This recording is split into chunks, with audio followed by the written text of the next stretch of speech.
Stealth vs Electronic Attack. 보이지 않는 창, 스텔스기 대 보여도 막을 수 없는 창, 전자전 공격기. 안녕하십니까. 케미스 밀리터리 채널 KKMD 시청자 여러분. 유튜브 커뮤니티 게시판을 통해 예고해드린 대로 오늘은 보이지 않는 창, 록히드 마틴의 F-22, F-35 스텔스 전투기와 보이지만 막을 수 없는 창, 보잉의 EA-18G 그라울러 전자전 공격기에 대한 이야기를 해보려 합니다. 기사의 출처는 미 해사협회 United States Naval Institute News에서 발간한 내용입니다. 기사의 내용이 방대해서 어쩔 수 없이 1, 2부로 나누어서 진행을 해야 할 듯 합니다. 기사를 읽어보기에 앞서서 미리 알고 계시면 이해하기 편하실 부분을 정리해 보겠습니다. 아시다시피 5세대 스텔스 전투기의 대명사라고 할 수 있는 F-22 랩터와 F-35 라이트닝 II는 록히드 마틴이 만든 전투기입니다. 반면 전자전 전투기의 대명사라고 할 수 있는 EA-18G 그라울러는 보잉이 만든 전투기이죠. 그러다 보니 스텔스냐 전자공격기냐 양측 회사 간의 신경전이 벌어지는 일이 다반사였습니다. 보잉은 스텔스 기술은 일정한 시간이 지나면 쓸모 없어질 수밖에 없다는 점을 강조하며 실제로 러시아나 중국이 미국의 스텔스 능력을 와해시키고자 개발하고 있는 저주파 대역 레이더에 관한 예를 들고 있습니다. 요즘 스텔스 전투기와 같이 많이 듣게 되는 이야기가 바로 UHF, VHF 대역을 지닌 레이더에 관한 이야기들입니다. 기사 본문에서도 찾을 수 있는 내용이지만 스텔스 기능을 떨어뜨리는 가장 큰 원인이 바로 공진, 레저넌스 효과입니다. 특정한 물체를 향하고 있는 주파수 파장이 일정한 인계값을 초과하면 공진 현상이 일어나는데 공진 현상을 일으키고 있는 스텔스 전투기의 레이더 신호 특성에는 단계적으로 일정한 변화가 발생하게 됩니다. 그 변화를 추적하면 스텔스 전투기의 위치를 파악할 수 있게 되는 것이죠. 그런데 이 주파수의 파장과 물체의 크기가 비슷할수록 쉽게 공진 효과가 일어납니다. 한때 구시대 기술로 잊혀져 가고 있던 UHF, VHF 레이더가 다시 주목받는 이유는 이 레이더들의 파장이 스텔스 전투기가 가지고 있는 면의 크기와 비슷한 30cm에서 5m 정도의 파장을 지니고 있어 공진 효과가 쉽게 일어난다는 점에 있습니다. 즉, 영원한 스텔스는 없다는 뜻이죠. 상황이 그렇다면 적이 눈으로 보고 오는 줄 알고서도 막을 수 없는 공격을 하면 된다. 그것이 바로 전자전 공격기 Electronic Attack Fighter의 위력이라고 보잉은 주장하고 있는 것입니다. 실제로 전자전 공격기들이 실전에서 그 효용성을 입증한 사례들은 꽤 많이 있습니다. 심지어 EA-18G 그라울러는 두 차례나 F-22를 격추하기도 했었죠. 물론 모의 훈련에서의 이야기이기는 하지만 상세한 내용은 2부에서 알아보도록 하겠습니다. 또 하나 이 기사를 읽으면서 알아두면 재미있는 포인트는 F-22 및 F-35는 미 공군이 주력으로 쓰는 전투기이고 그라울러는 미 해군이 사용하는 전투기라는 점입니다. 공군과 해군의 입장 차이와 서로 다른 플랫폼에서 오는 의견 대립이 있다는 점도 알아두시면 이해하시는 데 도움이 될 것입니다. 그러면 기사 내용을 살펴보도록 하겠습니다. 기사 내용은 노란색 글자로 저의 개인적인 의견이나 보충 의견은 하얀색 글자로 표시됩니다. 미 해군은 미래에 발생할 중국과 결론을 내렸다고도 덧붙였다.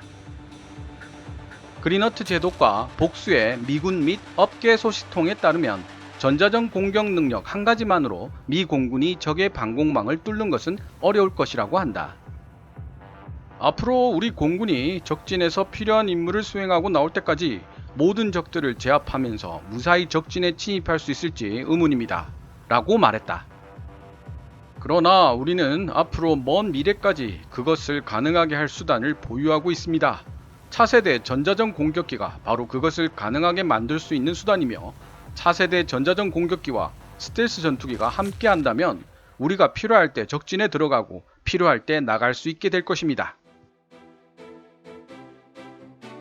그린허트 제독의 이 같은 발언은 지난주 네이비 리그 C 에어 앤 스페이스 전시회에서 열린 보잉 발표에서 FA-18EF 및 EA-18G 프로그램 담당 부사장인 마이크 기븐스가 스텔스 전투기는 반드시 대공 전자전 공격 능력으로 지원되어야 한다고 밝힌 의견과 크게 흡사하다. 기븐스는 중요한 것은 적진에 진입하는 어떤 전투기라도 모든 주파수 대역에 맞설 수는 없다는 것이라며 결국 적들에게 포착될 수 있기 때문에 이런 모든 주파수 대역에 맞서는 것이 핵심이라고 말했다. EA-18G 그라울러는 타격 전투기들을 위한 전체 스펙트럼 감지 센서와 적의 포착을 방해할 수 있는 능력을 가진 유일한 전투기입니다. 또한 보잉사는 발표회에서 잠재적 적국들이 최첨단 저주파 레이더를 개발하고 있고 레이더 신호 처리기가 그 어느 때보다 점점 성능이 좋아짐에 따라 특히 스텔스 기술은 언젠가는 쓸모 없어질 수밖에 없는 자산이라는 회사의 기존 입장을 되풀이했다. 스텔스 기능이란 적에게 감지되는 시간을 지연시키는 능력을 뜻하는데 그러한 감지를 지연시킬 수 있는 시간이 점점 짧아지고 있을 뿐만 아니라 지대공 미사일의 레이더가 미국의 스텔스 성능이 떨어지는 저주파 대역으로 주파수를 옮기고 있다고 마크 감몬 보잉 FA-18EF EA-18G 프로그램 책임자는 이메일로 보낸 성명서에서 밝혔다. 조기 경보 레이더는 VHF 스펙트럼을 사용하고 있으며 이 경우 스텔스 기능은 상당한 제한을 받습니다. 이 레이더들은 지대공 미사일 SAM 시스템 레이더의 네트워크로 연결되어 SAM 레이더의 스텔스기가 있을 만한 곳에 대한 탐지 능력을 제공하죠.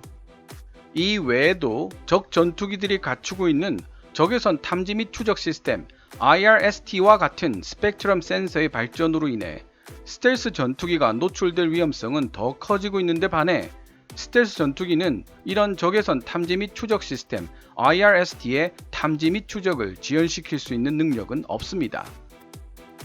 US NI 뉴스와 상담을 했던 일부 군 관계자들은 보잉사의 평가에 전적으로 동의했지만 일부 다른 관계자들은 보잉의 이러한 주장을 고려할 가치가 없다며 일축했다. 다른 많은 사람들은 좀 더 복잡한 견해를 제시하기도 했다.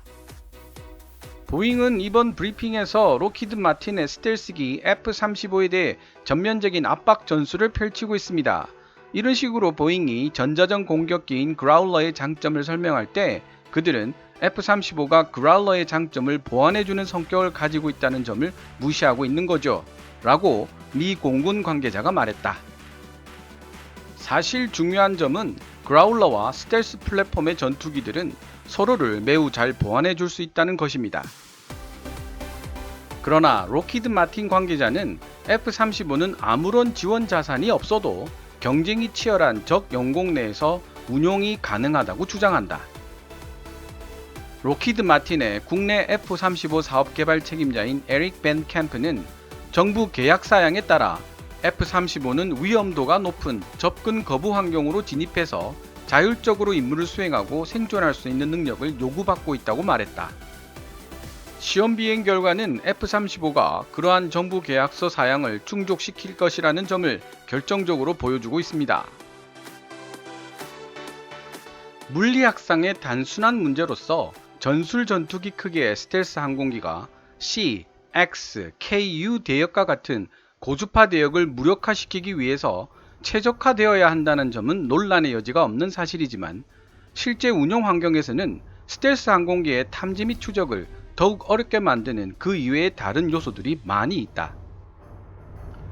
방산업계와 공군 및 해군 관계자들은 주파수 파장이 일정한 인계값을 초과하여 공진 효과를 일으키면 피탐지성이 낮은 스텔스 전투기의 레이더 신호 특징에 단계적 변화가 발생하게 된다는 사실에 동의하고 있다. 일반적으로 그러한 공명 현상은 항공기상의 특징, 예를 들면 꼬리 날개의 크기가 특정 주파수 파장의 8배보다 작을 때 발생한다. 사실상 크기나 무게에 있어 모든 표면에 60cm 이상의 레이더 흡수 물질을 코팅할 수 있을 정도의 여유가 없는 소형 스텔스 항공기는 어느 주파수 대역에 최적화해서 만들 것인지에 대해서 타협을 볼 수밖에 없다. 이 문제에 대해 또 다른 공군 관계자는 전투기 크기의 스텔스 항공기를 타게 된다면 특정한 작전 지역에서 목적에 맞는 임무만을 수행하는 데 집중해야 합니다. 즉 소형 항공기의 스텔스 능력에는 한계가 있다는 뜻입니다. 라고 말했다. 이 모든 것들이 의미하는 것은 민간 항공 교통관제 ATC 레이더와 같은 S 또는 L 주파수 대역의 일부에서 작동하는 레이더는 특정 스텔스 항공기를 탐지해내는 것이 가능하고 심지어 어느 정도 범위까지 추적하는 것도 가능하다는 것이다.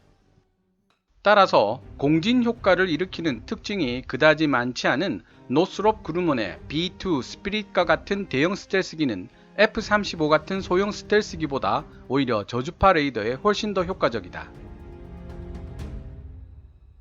그러나 이러한 저주파 레이더는 미 국방부 관리들이 말하는 목표물로 미사일을 유도하는 데 필요한 무기 특성 트랙을 제공하지는 않는다.